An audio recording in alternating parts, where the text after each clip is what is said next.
blessing today.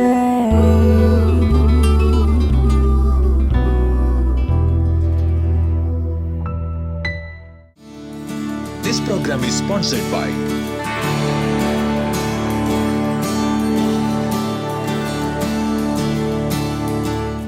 Welcome to blessing today.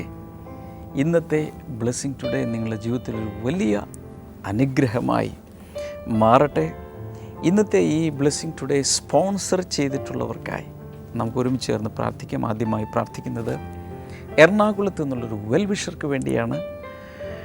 ആ സഹോദരിയുടെ കൊച്ചുമകളുടെ 10th birthday ഫെബ്രുവരി 1 നമുക്ക് ഒരുമിച്ച് ചേർന്ന് അവർക്ക് വേണ്ടി പ്രാർത്ഥിക്കാം. നല്ല കർത്താവെ, ഈ കൊച്ചുമകളെ ഞങ്ങൾ ഈ സമയത്ത് ദൈവസന്നിധിയിലേക്ക് ഏൽപ്പിക്കുന്നു. കർത്താവ്, ദൈവികമായ ജ്ഞാനത്തിൽ വളരുവാൻ, ദൈവത്തിന് പ്രയോജനപ്പെടുന്നൊരു കുഞ്ഞായി വളരാൻ, അതുപോലെ കർത്താവെ ആ മോളുടെ കണ്ണിൻ്റെ പ്രയാസം പൂർണ്ണമായി മാറിപ്പോകാൻ ഞങ്ങൾ അങ്ങയോട് പ്രാർത്ഥിക്കുന്നു. Thank you Jesus. ഈ വെൽവിഷറുടെ ഹസ്ബൻഡിന് വേണ്ടി പ്രാർത്ഥിക്കുന്നു. തൻ്റെ രക്ഷ കർത്താവെ എത്രയും വേഗം സംഭവിക്കുവാൻ ഞങ്ങൾ അങ്ങയോട് പ്രാർത്ഥിക്കുന്നു. കർത്താവെ, ഈ വെൽവിഷർക്കായി പ്രാർത്ഥിക്കുന്നു. തൻ്റെ എല്ലാ രോഗങ്ങളിൽ നിന്ന് സമ്പൂർണമായ സൗഖ്യം അങ്ങ് നൽകണമേ എന്ന് പ്രാർത്ഥിക്കുന്നു. ക്രിസ്തുവിൽ വളരുവാനും ശുശ്രൂഷയിൽ വളരുവാനും അങ്ങ് സഹായിക്കുമാറാകണമേ. ഞങ്ങളുടെ പ്രാർത്ഥന കേട്ടതിനാൽ നന്ദി പറയുന്നു. Thank you Jesus. Belated happy birthday to that granddaughter. May God bless you that girl. അടുത്തൊരു സ്പോൺസർക്ക് വേണ്ടി കൂടെ നമുക്ക് ഒരുമിച്ച് ചേർന്ന് ഈ സമയത്ത് പ്രാർത്ഥിക്കാം. കർത്താവെ, മാത്സിന് വേണ്ടിയും ഷീജയ്ക്ക് വേണ്ടിയും ഞങ്ങൾ ഈ സമയത്ത് പ്രാർത്ഥിക്കുന്നു. എല്ലാ സാമ്പത്തിക ബുദ്ധിമുട്ടുകളിൽ നിന്നും കടബാധ്യതകളിൽ നിന്നും പരിപൂർണ മോചനം കർത്താവ് നൽകണമേ എന്ന് പ്രാർത്ഥിക്കുന്നു. വീടിൻ്റെ പണികൾ പൂർത്തിയാക്കാൻ അങ്ങ് സഹായിക്കണമേ. മകൻ അഖിലിന് വേണ്ടി പ്രാർത്ഥിക്കുന്നു. വിദ്യാഭ്യാസത്തിന് വേണ്ടി, നല്ലൊരു ഭാവിക്ക് വേണ്ടി അങ്ങയോട് പ്രാർത്ഥിക്കുന്നു. കുടുംബത്തെ മുഴുവൻ കർത്താവെ അങ്ങ് അനുഗ്രഹിക്കണമേ, സകല അനുഗ്രഹങ്ങളാലും നിറയ്ക്കണമേ എന്ന് പ്രാർത്ഥിക്കുന്നു. യേശുവിൻ്റെ നാമത്തിൽ തന്നെ ആമേൻ. ബ്ലെസ്സിംഗ് ഫെസ്റ്റിവൽ വാസി, മുംബൈ, ഫെബ്രുവരി 4 ബുധൻ. സമയം വൈകിട്ട് 5 മുതൽ. Missionaries of alliance church hall, sector 8, Vashi, Mumbai. Blessing festival Vasai, Mumbai, ഫെബ്രുവരി 5 വ്യാഴം. സമയം വൈകിട്ട് 5 മുതൽ. Shri old Swami Narayanan temple hall, 60 feet road, Ambadi റോഡിന് എതിർവശം, Vasai west. Blessing festival Kalyan, Mumbai, ഫെബ്രുവരി 6 വെള്ളി. സമയം രാവിലെ 10 മുതൽ 1 മണി വരെ. അരീസിയ ആൾട്ടിസ് കൊമേഴ്സ്യൽ, 3rd ഫ്ലോർ, സനയമംഗൽ കാര്യാലയയ്ക്ക് സമീപം, Bail Bazar, Kalyan west.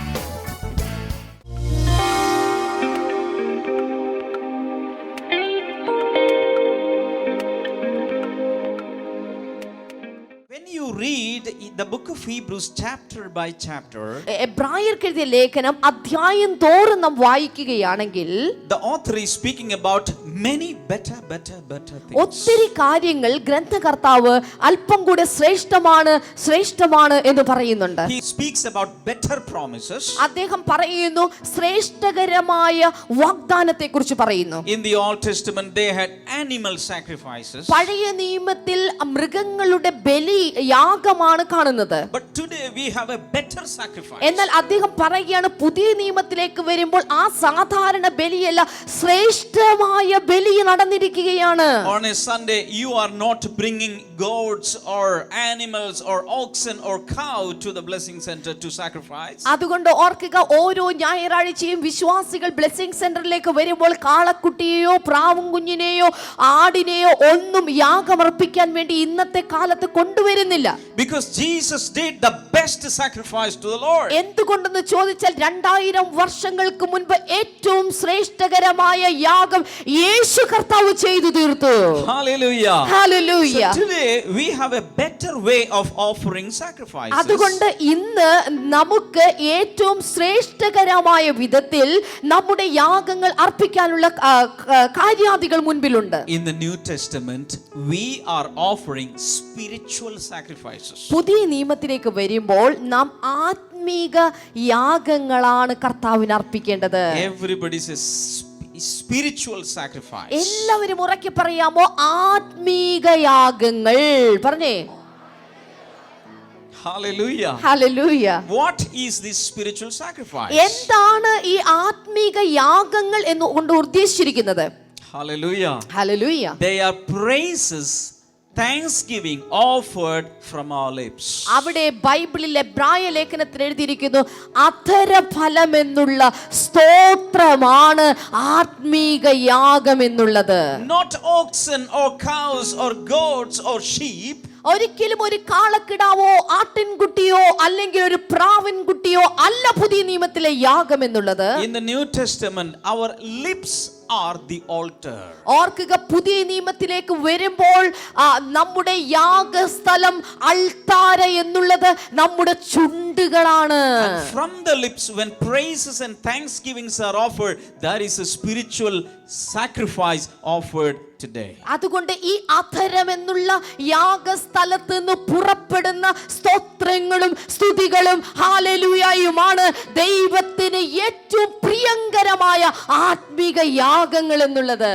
Come on, lift your hands and offer the spiritual sacrifices right now. അതുകൊണ്ട് കൈകൾ ഉയർത്തി എല്ലാ പ്രിയപ്പെട്ടവരും അതേ നിങ്ങളുടെ അധരം എന്ന യാഗസ്ഥലത്ത് നിന്ന് ദൈവത്തിന് യാഗം ഒന്ന് കൊടുക്കാമോ? ഉറക്കെ ഹല്ലേലൂയ പറഞ്ഞ് ആവർത്തിച്ച് സ്തോത്രം ഹല്ലേലൂയ പറഞ്ഞ് അവനെ സ്തുതിച്ചാലോ.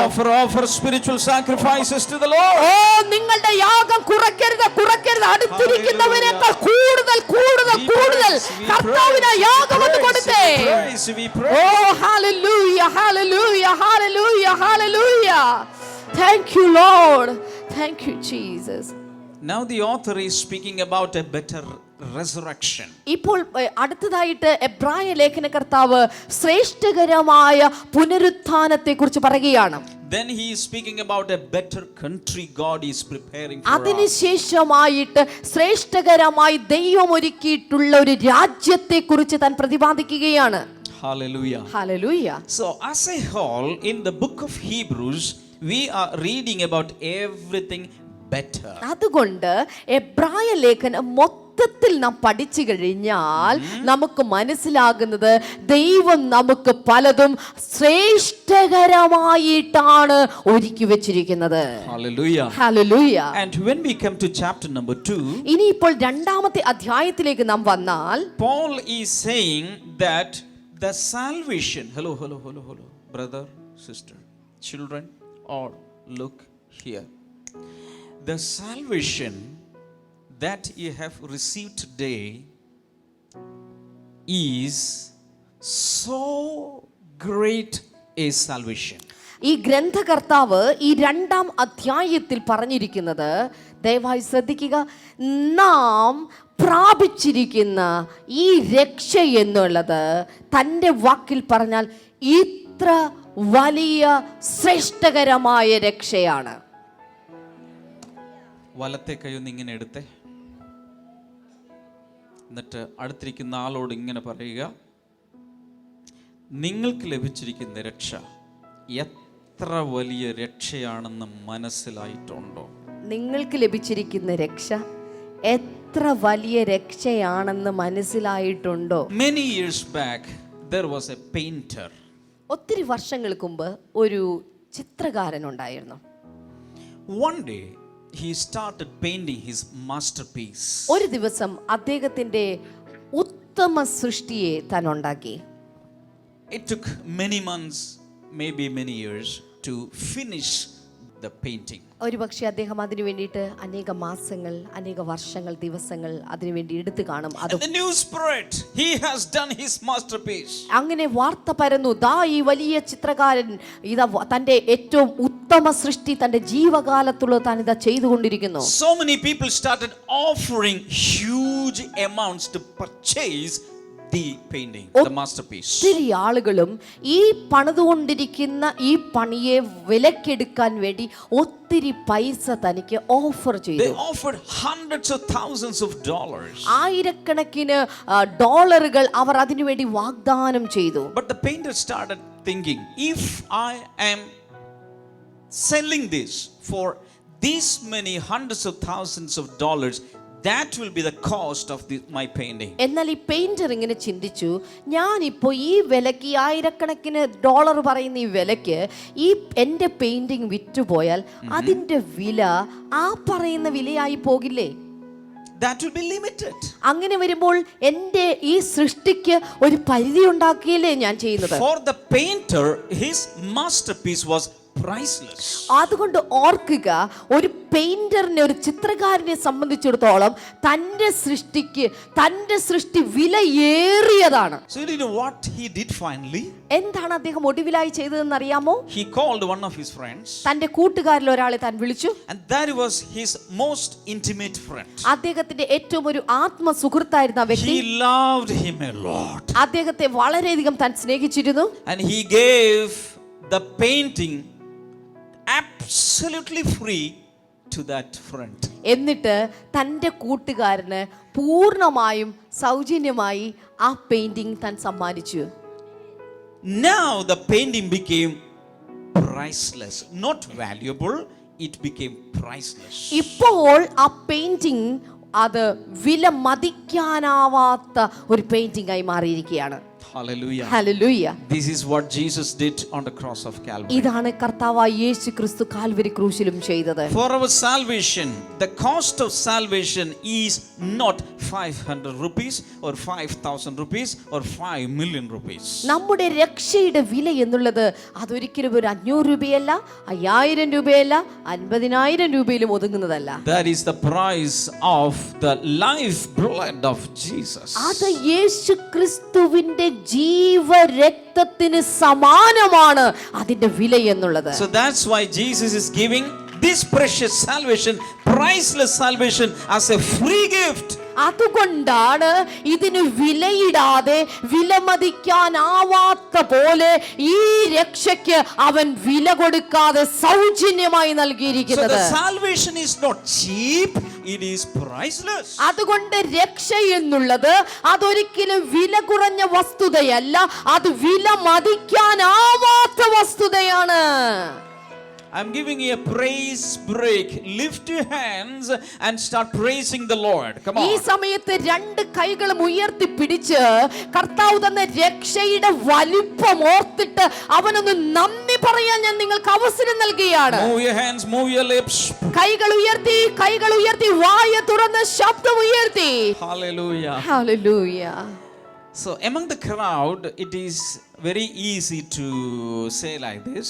അതുകൊണ്ട് ജനക്കൂട്ടത്തിന്റെ ഇടയിൽ നിന്നുകൊണ്ട് ഇതൊക്കെ പറയാൻ ഭയങ്കര എളുപ്പമാണ്. But on a daily basis, എന്നാൽ ദിനംതോറും ഈ കാര്യം every day we have to tell Jesus, Lord, thank you for this priceless gift of salvation. എല്ലാ ദിവസവും നമ്മൾ കൈകൾ ഉയർത്തിയോ അല്ലാതെയോ ഒക്കെ ദൈവം നമുക്ക് നൽകി രക്ഷയ്ക്ക് വേണ്ടി നന്ദി പറയാൻ സാധിക്കണം. So in chapter 2, he is speaking about such a great salvation. അതുകൊണ്ട് രണ്ടാം അധ്യായത്തിൽ ഇവിടെ ഗ്രന്ഥകർത്താവ് പറയുന്നത് ഇത്ര വലിയ രക്ഷ എന്നതിനെ കുറിച്ചാണ്. But chapter 1 always comes before chapter 2. ഒന്നാം അധ്യായം വരുന്നത് രണ്ടാം അധ്യായത്തിന് തൊട്ട് മുൻപായിട്ടാണ്. Is that okay? ശരിയാണോ? It comes before chapter 2. ഞാൻ പറഞ്ഞല്ലോ, അത് ഒന്നാം അധ്യായം എപ്പോഴും രണ്ടാം അധ്യായത്തിന് If only മുമ്പാണ്. you understand chapter 1, you will understand chapter 2, because it is the continuation. അതുകൊണ്ട് ഒന്നാം അധ്യായം പഠിക്കുന്ന മനസ്സിലാക്കിയിട്ടുള്ള ഒരാൾക്ക് മാത്രമേ രണ്ടാം അധ്യായം മനസ്സിലാക്കാൻ സാധിക്കുള്ളൂ. കാരണം അതൊരു തുടർമാനമായി വരുന്ന സന്ദേശമാണ്. Why is this salvation such a great salvation? എങ്ങനെയാണ് ഈ രക്ഷ ഇത്ര വലിയ ശ്രേഷ്ഠമായ രക്ഷയായി മാറിയത്? Reasons are given in chapter 1. അതിന്റെ കാരണങ്ങൾ ഓരോന്നും 1-ാം അധ്യായത്തിലാണ് എഴുതി How ചേർത്തിരിക്കുന്നത്. many of you want to learn the reasons for this salvation to become so great? ഈ രക്ഷ ഇത്ര വലിയതാണ് എന്ന് പറയുന്നതിലെ പിന്നിലെ കാരണങ്ങൾ പഠിക്കുവാൻ നിങ്ങൾ എത്ര പേർക്ക് താല്പര്യമുണ്ട്? അവരുടെ കൈ കാണട്ടെ, ഹല്ലേലൂയ കേൾക്കട്ടെ. If you learn the reasons, അതിന്റെ കാരണങ്ങൾ നിങ്ങൾ മനസ്സിലാക്കിയാൽ you will start valuing this precious. ഈ വിലമതിക്കാനാവാത്ത രക്ഷയെ നിങ്ങൾ വളരെയധികം കരുതിക്കൊള്ളും. Hallelujah. Hallelujah. In chapter 1, we read about the coming of Christ into the history of man. ഇവിടെ 1-ാം അധ്യായത്തിൽ മനുഷ്യരാശിയിലേക്ക്, മനുഷ്യ ചരിത്രത്തിലേക്ക് വരുന്ന യേശുക്രിസ്തുവിന്റെ ആഗമനത്തെയാണ് നമുക്ക് കാണാൻ സാധിക്കുന്നത്. The advent of Christ into the world history itself was in the most supreme and ultimate way. ഓർക്കുക, യേശുക്രിസ്തുവിന്റെ ഈ ലോകത്തിലേക്കുള്ള ആഗമനം തന്നെ ഏറ്റവും ഉന്നതമായ, പരമോന്നതമായ ഒരു സംഭവം തന്നെയായിരുന്നു. Hallelujah. Hallelujah. If you were a person who lived in the Old Testament, നിങ്ങൾ പഴയ നിയമകാലത്ത് ജീവിച്ചിരുന്ന ഒരു വ്യക്തിയാണെങ്കിൽ, if God wanted to speak to you, ദൈവം നിങ്ങളോട് സംസാരിക്കാൻ He ആഗ്രഹിച്ചിട്ടുണ്ടെങ്കിൽ would speak to you through His prophets. അവൻ നിങ്ങളോട് സംസാരിക്കുന്നത് പ്രവാചകന്മാരിലൂടെയായിരിക്കും. Part by part. അതും ഭാഗമായിട്ടായിരിക്കും No സംസാരിക്കുന്നത്. full revelation. ഒരിക്കലും പൂർണ്ണ വെളിപ്പാടോടെ സംസാരിക്കുകയില്ല. But in the New Testament, എന്നാൽ പുതിയ നിയമത്തിലേക്ക് if വരുമ്പോൾ you read chapter 1, നിങ്ങൾ 1-ാമത്തെ അധ്യായം വായിച്ചാൽ the Bible says God has now spoken to us through His own Son. ബൈബിളിൽ ഇവിടെ പറയുകയാണ്, ഒടുവിൽ ദൈവം തന്റെ സ്വന്തം പുത്രനിലൂടെ മനുഷ്യരോട് സംസാരിക്കുന്നു. So Christ is superior to all the prophets of the olden അതുകൊണ്ട് times. പഴയ നിയമകാലത്തിൽ മനുഷ്യരോട് സംസാരിച്ച സകല പ്രവാചകന്മാരെക്കാളും ശ്രേഷ്ഠനാണ് പുതിയ നിയമത്തിലെ പുത്രനായ ക്രിസ്തു എന്നുള്ളത്. Sometimes in the Old Testament God spoke to people through angels. ചില സമയങ്ങളിൽ ദൈവം പഴയ നിയമത്തിൽ ദൂതന്മാർ മുഖേന, മാലാഖമാർ മുഖേന മനുഷ്യരോട് സംസാരിച്ചു. But the Son of God is superior to all the angels. എന്നാൽ ബൈബിൾ പറയുന്നു, ഈ മനുഷ്യപുത്രൻ ഈ സകല ദൂതന്മാരെക്കാളും ശ്രേഷ്ഠനാണ്. Now He is giving us some credentials of Christ. ഇവിടെ ഇപ്പോൾ ക്രിസ്തുവിന്റെ ചില യോഗ്യതകളെയാണ് അവിടെ വെളിപ്പെടുത്തുന്നത്. Hallelujah. Hallelujah. A whole list of the credentials of Christ is enlisted in chapter number 1. 1-ാമത്തെ അധ്യായത്തിൽ ക്രിസ്തുവിന്റെ ചില യോഗ്യതാ വിശേഷണങ്ങൾ നമുക്ക് ഇവിടെ കാണാൻ സാധിക്കുന്നുണ്ട്. So do not take this salvation lightly. അതുകൊണ്ട് ഈ രക്ഷയെ ഒരിക്കലും വളരെ ലഘുവായിട്ട് എടുക്കരുത്. We should be proud of Jesus. യേശുവിനെ സംബന്ധിച്ച് നാം അഭിമാനിക്കണം. We should be proud that we are born again. നാം വീണ്ടും ജനിച്ചവരാണെന്ന കാര്യത്തിൽ അഭിമാനിക്കണം. We should be proud that Christ is living in us. ക്രിസ്തു നമ്മളിൽ വസിക്കുന്നു എന്ന കാര്യത്തിൽ നാം അഭിമാനിക്കണം. Hallelujah. Hallelujah. Clap your hands for Jesus. കൈകൾ അടിച്ച് കർത്താവിനെ സ്തുതിച്ചാലും, Shout hallelujah. ഒരിക്കൽ കൂടി ഒരു ഹല്ലേലൂയ പറഞ്ഞാലും.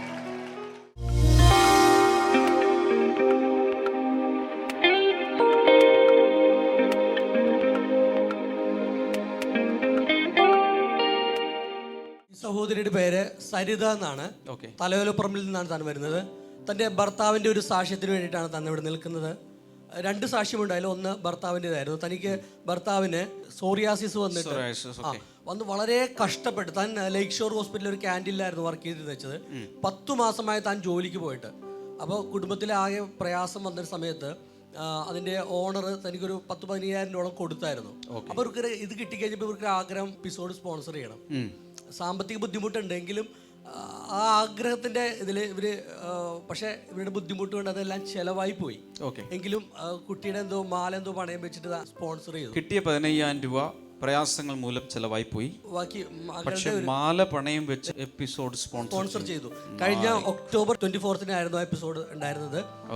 അതുപോലെ സൊറൈസിസ് യേശുവിൻ്റെ നാമത്തിൽ സൗഖ്യമാകട്ടെ എന്ന് പ്രാർത്ഥിക്കുന്നു. ഇതിനുശേഷം സംഭവിച്ചത് എന്താണെന്ന് പറഞ്ഞാൽ സോറിയാസിസ് കംപ്ലീറ്റ് ആയിട്ട് 10 വർഷം ഉണ്ടായിരുന്നത് ഭർത്താവിൻ്റെ പൂർണ്ണമായ സൗഖ്യം കർത്താവ് കൊടുത്തു. അപ്പോൾ ജോലിക്ക് പോകാൻ തുടങ്ങിയോ? ജോലിക്ക് പോകാൻ തുടങ്ങിയില്ല. സാറ് വിളിച്ചപ്പോ ഞാൻ പ്രാർത്ഥിച്ചു, ദൈവം ഒന്ന് വേറൊരു ജോലി കൊടുക്കണേന്ന് പ്രാർത്ഥിച്ചു. പക്ഷെ ദൈവം അവിടെ ചെയ്ത അത്ഭുതം, ഏട്ടന് വേണ്ടിട്ട് സാറ് ഒരു വണ്ടി എടുത്തു കൊടുത്തു, ഒരു ഓട്ടോ. സാറ് തന്നെ ഒരു ഓട്ടോ മേടിച്ചു. നമ്മുടെ 1000ാമത്തെ എപ്പിസോഡിന്റെ അന്നത്തെ ദിവസം ഒരു ഓട്ടോ കിട്ടി. ഏകദേശം 3 ലക്ഷം രൂപ വരും ഓട്ടോയ്ക്ക്. ആ ഓട്ടോ വാങ്ങിച്ചു കൊടുത്തു. കൈകളെ ഉയർത്തി യേശുവിന് നന്ദി പറയാം. കർത്താവേ, ഈ സഹോദരിയുടെ ജീവിതത്തിൽ, ഭർത്താവിൻ്റെ ജീവിതത്തിലൊക്കെ ചെയ്ത എണ്ണമറ്റ നന്മകൾക്കായി നന്ദി പറയുന്നു. കർത്താവെ, ഈ വീട്ടിൽ പ്രവർത്തിച്ച യേശു ഓരോ വീട്ടിലും അവിടുത്തെ അംഗമായി നിന്നുകൊണ്ട്, കുടുംബനാഥനായി നിന്നുകൊണ്ട് കർത്താവ് ഓരോ കാര്യങ്ങളും ചെയ്യാൻ പോകുന്നതിനാൽ നന്ദി പറയും.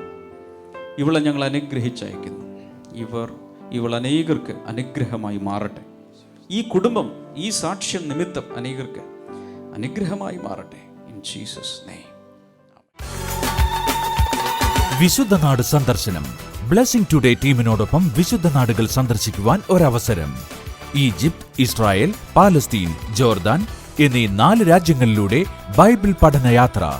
ഓരോ സ്ഥലങ്ങളിലും വെച്ചുള്ള ബൈബിൾ ക്ലാസ്, സംഗീതാരാധന, ബ്രദർ ഡാമിയന്റെ പ്രത്യേക ബൈബിൾ ക്ലാസും വ്യക്തിപരമായി കൂടിക്കാഴ്ചയ്ക്കുള്ള അവസരവും. നിങ്ങളുടെ സീറ്റുകൾ നേരത്തെ ബുക്ക് ചെയ്യുക. വിളിക്കുക 0484 422 111.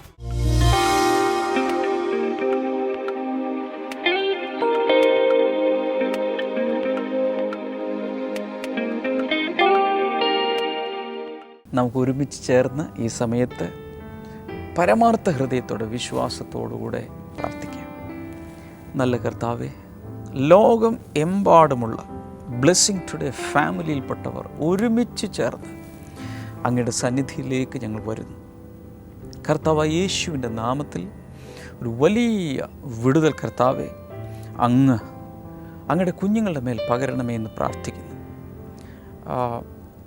നെക്ക് പെയിൻ മൂലം, കഴുത്തിൻ്റെ ഭയങ്കരമായ വേദന നിമിത്തം വല്ലാതെ പ്രയാസപ്പെടുന്ന ചിലരെ കർത്താവ് ഈ സമയത്ത് സൗഖ്യമാക്കുന്നു. യേശുവിൻ്റെ നാമത്തിൽ ആ സൗഖ്യം ഇപ്പോൾ തന്നെ നടക്കട്ടെ. ഹാർട്ടിൻ്റെ തകരാറുള്ള ചില വ്യക്തികളെ കർത്താവ് സൗഖ്യമാക്കുന്നു. യേശുവിൻ്റെ നാമത്തിൽ ആ ഹാർട്ട് നോർമൽ കണ്ടീഷനിലേക്ക് വന്നു ചേരട്ടെ. ഇൻ ജീസസ് നെയിം അത് സംഭവിക്കട്ടെ. Thank you Lord. അതുപോലെ കരളിന് പ്രയാസമുള്ള ലിവർ പ്രോബ്ലം, ലിവർ സിറോസിസോ വേറെ ഏത് രോഗമാണ്, ലിവറിനോട് അനുബന്ധിച്ചുള്ള രോഗങ്ങളിപ്പോൾ യേശു കർത്താവിൻ്റെ നാമത്തിൽ സൗഖ്യമാകാൻ തുടങ്ങട്ടെ. കാൽമുട്ടുകൾക്കകത്ത് സൗഖ്യം നടക്കുന്നുണ്ട്. ഒരുപക്ഷെ കാർട്ടിലിജിനോ അതല്ലെങ്കിൽ കാൽമുട്ടിനകത്തുള്ള തേയ്മാനമോ ആകാം. യേശുവിൻ്റെ നാമത്തിൽ അങ്ങനെയുള്ളവർ സൗഖ്യമാകട്ടെ. കാലിലുള്ള വെരിക്കോസ് വെയിൻ മാറിപ്പോകട്ടെ. പൈൽസ് രോഗം യേശു കർത്താവിൻ്റെ നാമത്തിൽ ഇപ്പോൾ മാറിപ്പോകട്ടെ. Thank you father. നിങ്ങളുടെ രോഗം എന്താണെങ്കിലും ഈ സമയത്ത് സ്ക്രീനിലേക്ക് കൈനീട്ടി പിടിച്ചുകൊണ്ട് പ്രാർത്ഥിക്കപ്പോൾ തന്നെ കുഞ്ഞുങ്ങളില്ലാതെ പ്രയാസപ്പെടുന്ന ഭാര്യ ഭർത്താക്കന്മാർ അവരും കൈനീട്ടി ഇപ്പോൾ പ്രാർത്ഥിക്കുക. കർത്താവ് യേശുവിൻ്റെ നാമത്തിൽ കുഞ്ഞുങ്ങളില്ലാത്തവർക്ക് കർത്താവെ അത്ഭുതകരമായി അങ്ങ് കുഞ്ഞുങ്ങളെ കൊടുക്കണമേ എന്ന് പ്രാർത്ഥിക്കുന്നു. ആസ്മ രോഗം ഈ സമയത്ത് സൗഖ്യമാകുന്നുണ്ട്. വളരെ സ്പഷ്ടമായി കർത്താവിനെ കാണിക്കുന്നു. ആസ്മ ബാധിച്ച വ്യക്തികൾ സൗഖ്യം സ്വീകരിക്കുക ഇൻ ജീസസ് നെയിം. അതുപോലെ കൈമുട്ടുകൾക്ക് പ്രയാസമുള്ളവർ ഇപ്പോൾ സൗഖ്യമാകട്ടെ. Thank you Jesus. Very clearly the Lord says, smoke ചെയ്യുന്ന ആളുകൾ, ഭയങ്കരമായി പുകവലിക്കുന്ന വ്യക്തികളെ ഒത്തിരി പേർ ഒരുമിച്ച് ഇന്ന് സ്വതന്ത്രമാകുന്ന ദിവസമാണ്. ഈ നിമിഷങ്ങളിൽ ഉള്ളിൽ തീരുമാനിക്കുക, എനിക്കിനി ഈ പുകവലി ശീലം വേണ്ട. ഉള്ളിൽ തീരുമാനിക്കുക. ആ സ്വാതന്ത്ര്യത്തിൽ നിൽക്കാൻ, അല്ലെങ്കിൽ ആ തീരുമാനത്തിൽ നിൽക്കാൻ ദൈവം നിങ്ങൾക്ക് ശക്തി പകരും. ഇത് ദൈവിക നിയോഗത്താലാണ് ചെയ്യുന്നത്. സാധാരണ പല പ്രാവശ്യം വിൽ പവർ കൊണ്ട് പലതും ചെയ്യാൻ ശ്രമിച്ചു കാണും. പക്ഷേ ഇതല്ല, ദൈവത്തിൻ്റെ കൃപയിൽ ആശ്രയിച്ചുകൊണ്ട് യേശുവിൻ്റെ നാമത്തിൽ ഇപ്പോൾ തീരുമാനമെടുക്കുന്ന ആ സഹോദരന്മാർക്ക് കർത്താവ് പ്രത്യേകമായ ഒരു ബലം, പിടിച്ചു നിൽക്കാനുള്ള കൃപ അങ്ങ് കൊടുക്കണമേ. മദ്യപാനികളും അതുപോലെ തന്നെ തീരുമാനിക്കുക, മദ്യം എനിക്കിനി വേണ്ട, യേശുവിനെ മതി. കർത്താവ് യേശുവിൻ്റെ നാമത്തിൽ അവരിപ്പോൾ പുറത്തു വരട്ടെ. ഇൻ ജീസസ് നെയിം പുറത്തു വരട്ടെ. പ്രത്യേകിച്ച് ഗോപാലകൃഷ്ണൻ എന്ന പേരുള്ളൊരു സഹോദരൻ മദ്യപാനത്തിൽ നിന്നിപ്പോൾ പുറത്തു വരികയാണ്. ഗോപാലകൃഷ്ണൻ മാത്രമല്ല, ഒത്തിരി പേർ ദൈവികമായ വിടുതൽ ഇപ്പോൾ തന്നെ ഉണ്ടാകട്ടെ. Thank you father. നിങ്ങളുടെ പ്രശ്നം ഏതാണെങ്കിലും ഇപ്പോൾ ആ വിടുതൽ വിശ്വാസത്താൽ സ്വീകരിക്കുക. കർത്താവ് അങ്ങനെ ചെയ്തതിനാൽ നന്ദി. യേശുവിൻ്റെ നാമത്തിൽ തന്നെ ആമേൻ. ഇന്നത്തെ പ്രോഗ്രാം കണ്ടതിന് പ്രത്യേകിച്ച് നന്ദി പറയുന്നു. ഇതുവരെ ബ്ലെസ്സിങ് ടുഡേയെക്കുറിച്ച് കേട്ടിട്ട് പോലുമില്ലാത്ത എത്രയോ പേരുണ്ട്. ഒരാളോടെങ്കിലും ഇന്ന് ഈ പ്രോഗ്രാമിനെ കുറിച്ച് പറയണം. കർത്താവ് നിങ്ങളെയും കൂടുതൽ അനുഗ്രഹിക്കും. ഈ ആഴ്ചയിലെ ബ്ലെസ്സിങ് ഫെസ്റ്റിവലുകൾ നാളെ ആരംഭിക്കുകയാണ്. മഹാരാഷ്ട്രയിലെ വിവിധ സ്ഥലങ്ങളിൽ നടക്കുന്ന ബ്ലെസ്സിങ് ഫെസ്റ്റിവലുകളിലേക്ക് എല്ലാവരെയും സ്വാഗതം ചെയ്യുന്നു. ബ്ലെസ്സിങ് ടുഡേയിൽ നിന്ന് പ്രസിദ്ധീകരിച്ചിട്ടുള്ള പുസ്തകങ്ങൾ, അതുപോലെ സന്ദേശങ്ങളുടെ DVD-കൾ ഒക്കെ ആവശ്യമുള്ളവർക്ക് സ്ക്രീനിലെ നമ്പറിൽ വിളിക്കാം. നാളെ നമുക്ക് വീണ്ടും ഇതേ ചാനലിൽ ഇതേ നേരത്ത് കാണാം. കർത്താവ് ഒത്തിരി ഓരോരുത്തരെയും അനുഗ്രഹിക്കട്ടെ. Bye. Brother Damian Dubai blessing സെന്ററിൽ ശുശ്രൂഷിക്കുന്നു. ഫെബ്രുവരി 20 വൈകിട്ട് 5 മുതൽ 7 മണി വരെ. ഏവർക്കും സ്വാഗതം.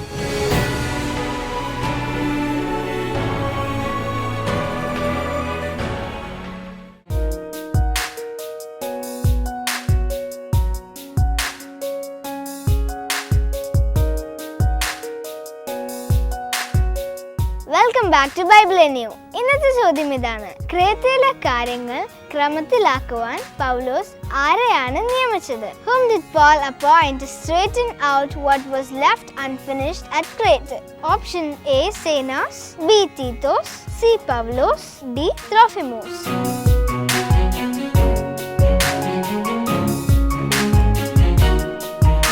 നിങ്ങളുടെ ഉത്തരങ്ങൾ 9645221221 എന്ന നമ്പറിലേക്ക് SMS ചെയ്യുക. ചെയ്യേണ്ട format BT space ABC or D space നിങ്ങളുടെ പേരും പൂർണ്ണ മേൽവിലാസവും. ശരിയുത്തരം അയക്കുന്നവർക്ക് സമ്മാനങ്ങൾ നൽകുന്നത് OM Books ആണ്.